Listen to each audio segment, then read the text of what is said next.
talking about Aneesh. You know, I was out meeting with some of the most cutting-edge technology people in California just a few weeks ago on democracy. It was something Albright and Gore put together. We had a bunch of the Arab Spring activists. We had all these people coming in, the Google folks, etc. And everyone's like, "Oh, you're from Virginia. How's Aneesh doing?"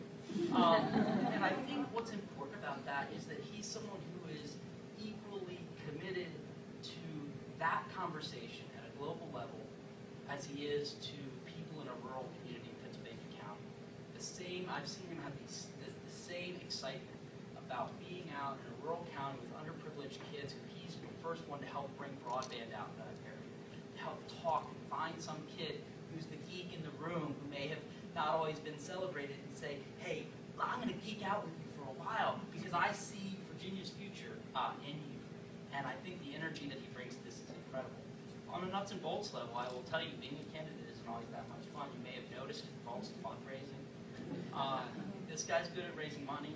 He's good at knocking doors. He's good at sitting down with people one-on-one and making the kind of human contact that makes people who are increasingly cynical about our politics believe again. This is someone who seems to be listening to me, someone who seems to care about these things. So again, we've got a lot of good folks. We've got a few good folks running for these seats.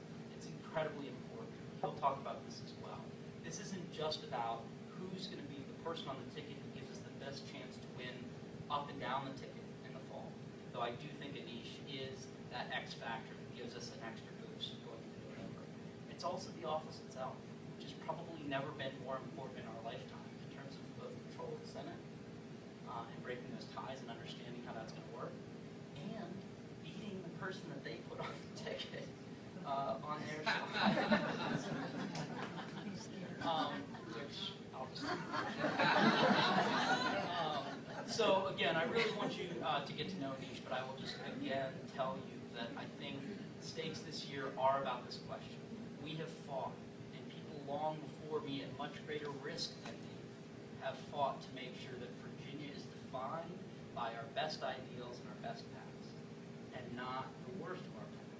And this is a referendum. We've had it before. Things like the Allen North race, the Concord race, and others. And every time, really, Virginians step up. But they step up because the people in this room make sure we step up behind them and give people a little push. So I hope everyone's going to do that. And I genuinely believe that Aneesh is not only the person who gives the Democrats the best chance to fall, but more importantly, gives Virginians the best chance to have a chance at social mobility, at education, at us being seen as being in the forefront of this question of the American dream and innovation. So, my friend,